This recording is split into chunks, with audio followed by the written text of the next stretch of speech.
The Seattle Seahawks just pulled off the move the whole NFL was hoping they could not. Most champions get comfortable, take a breath, and start acting like they already proved enough. Seattle is doing the opposite. They won the Super Bowl, shut down the noise, and came right back looking even more dangerous. That is what makes this team scary right now. Sam Darnold is no longer the surprise story people laughed off a year ago. He is the quarterback of a team that believes the first title was only the start, and that belief changes the pressure on the whole conference. What nobody is talking about enough is how complete this team still looks. Jackson Smith-Njigba has become the center of the passing game. Cooper Kupp gives the offense another calm and trusted target, and A.J. Barner keeps showing he can matter in big moments. Up front, Charles Cross and Abraham Lucas give Seattle the kind of edge protection that lets this offense stay balanced when games get tight. Then you flip to the other side, and it gets even worse for the rest of the league. Mike Macdonald still has a defense built to punish mistakes, with Derek Hall bringing heat, Devin Witherspoon setting the tone, and a veteran front that still knows how to close games when everything is on the line. But here is the twist. The biggest change in Seattle might not come from any of those proven names.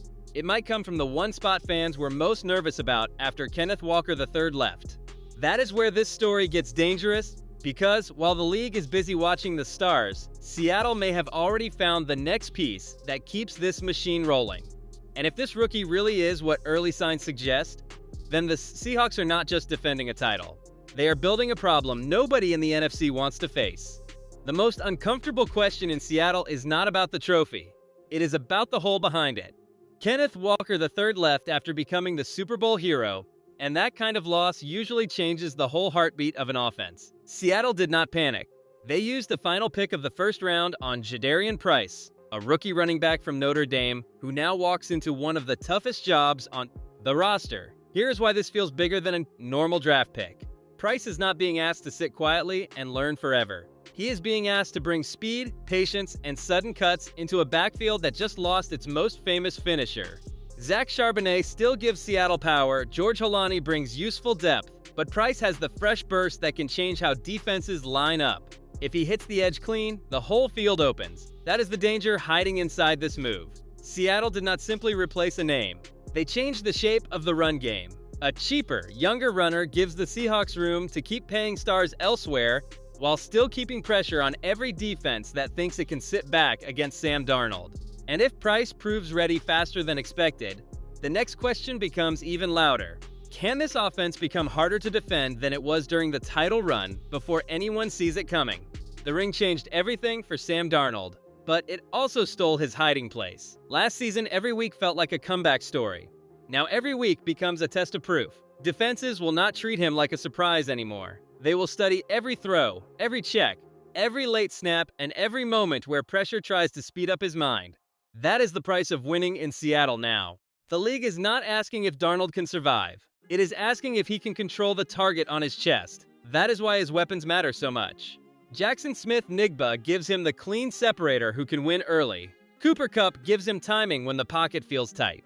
Rashid Shaheed stretches the field before the ball even leaves his hand. A.J. Barner gives him a safe answer in traffic. This is not about forcing hero throws. It is about staying patient, taking the right matchup, and making defenses feel wrong no matter what they choose. The real pressure lands up front. Charles Cross and Abraham Lucas have to keep the edges steady when the whole stadium gets tight, because the next wave of opponents will come after Seattle with more heat and less fear. If Darnold stays calm, this offense can grow beyond its old version. If the protection cracks, every drive becomes a fight. And that is why the next part really matters, because Seattle's defense may still be the strongest reason this whole machine keeps winning. The loudest warning in Seattle is not coming from the scoreboard anymore. It is coming from the defense that already proved it can turn a title game into a trap. Mike Macdonald did not build a unit that waits for mistakes. He built one that squeezes space, changes pictures, and makes quarterbacks feel late before the ball even moves. That is why Drake May never looked settled when the lights were brightest. The front still carries real weight. Derek Hall is no longer just a young piece with upside. He is part of the plan. DeMarcus Lawrence brings edge toughness, Uchenna Nwosu gives Seattle another trusted rusher, and inside, Leonard Williams and Jaron Reed can dirty up the pocket without needing a clean lane. This is not a defense built on one hero. It is built on waves, timing, and the kind of pressure that starts small, then suddenly breaks a drive. The scary part is the back end still has teeth too. Devin Witherspoon plays with a fire that changes the mood of a game, and Seattle keeps adding bodies who fit that attitude. Bud Clark, Julian Neal, Andre Fuller, Devin Eastern, and Michael Dansby give the staff more tools to shape the next version of this group. They are quietly protecting the standard that won in February and daring everyone else to match it again now. But while Seattle stayed sharp and steady, one rival decided to swing big, and that move changed the entire NFC West conversation. The Los Angeles Rams did not whisper this offseason. They kicked the door open by landing Myles Garrett, and suddenly the whole NFC West felt heavier. A move like that does not need fake hype.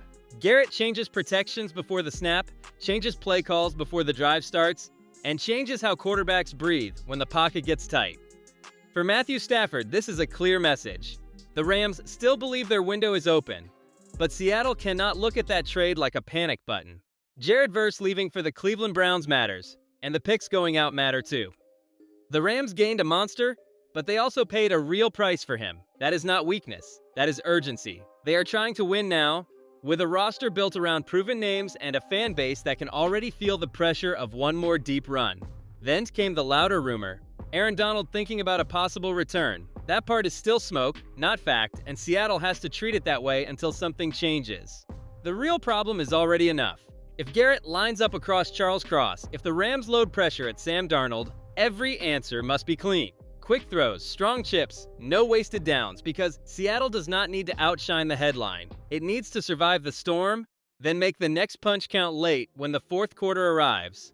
The smartest thing about John Schneider is that his loudest wins rarely sound loud at first. While other teams chase the biggest headline, the Seattle Seahawks keep finding the move that protects today without burning tomorrow. That is what makes this front office dangerous. Jackson Smith-Njigba got the record deal because Seattle knew its offense needed one clear passing game. Anchor. Derek Hall got his extension because the defense needed a young rusher tied to its next chapter. The tougher part is what Seattle chose not to do. Boye Mafe earned his new chance with the Cincinnati Bengals, and that respect matters. But Seattle did not force itself into a bigger price just because a familiar name left the building. They trusted the fit, the timing, and the value of Hall instead. That kind of discipline is boring in March, but it wins in January, because every saved dollar becomes room for the next problem before it even arrives. Then Nolan Teasley left for the Minnesota Vikings, and even that loss came with a hidden layer. Seattle lost a respected football mind, but the system he helped build is still standing. Future draft value now becomes another tool for Schneider to reload without begging for shortcuts. That is the part the league fears. The Seahawks are not just spending, they are sorting, they are choosing. And before this plan can feel complete, one defender still needs his final answer, and that answer could shake the whole blueprint again soon. Seattle has one piece still hanging over the whole plan, and it is not a quiet one. Devin Witherspoon is the kind of defender who makes a game feel personal without ever losing control. He tackles like every yard is stolen property, covers with attitude, and brings the edge Seattle wants in its secondary. The Seahawks already picked up his fifth-year option, so this is not a panic moment, but it is a message moment. Because once a corner reaches this level, the money conversation stops being simple. Witherspoon has already done enough to be treated like a face of the defense, not a side piece beside the pass rush. The front office knows what he means to Mike McDonald. He gives the scheme teeth on the outside, lets Seattle disguise more looks, and forces quarterbacks to think twice before taking easy throws. That kind of trust is expensive, but losing it would cost more. This is where the whole future starts to feel real. Pay Witherspoon, and Seattle keeps the young soul of the defense locked beside Derek Hall, Bud Clark, Julian Neal, Andre Fuller, Devin Eastern, and Michael Dansby. Wait too long, and the noise around every camp rep gets louder. The Seahawks have handled the big moves with patience so far.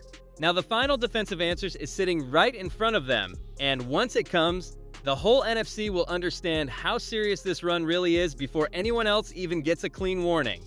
This is where the fear becomes simple. Seattle Seahawks are not trying to win the offseason beauty contest. They are trying to win when legs get heavy, weather gets ugly, and every drive feels like a season turning point. The Los Angeles Rams have the splash move with Myles Garrett. The San Francisco 49ers still carry pride, and the Arizona Cardinals will not lie down. But Seattle has the cleaner path because its team can breathe in more than one kind of game. If the pass rush controls the day, Mike McDonald can lean on coverage and pressure. If the game turns into a shootout, Sam Darnold has Jackson Smith and Jigba, Cooper Kupp, Rashid Shaheed, and A.J. Barner ready to stretch every mistake. If the clock needs killing, Jadarian Price gives the backfield a new spark beside Zach Charbonnet. That balance is the difference. Seattle does not need the perfect script to win, it just needs one matchup to tilt, so the call is this. Seattle wins the NFC West again, and the reason will not be luck, noise, or last year's glow. It will be structure. It will be depth. It will be a champion that still looks hungry when everyone expected comfort. The Rams may own the loudest headline, but Seattle owns the proof. And if Devin Witherspoon gets locked in next, the whole conference may realize this run is only starting. That is the warning.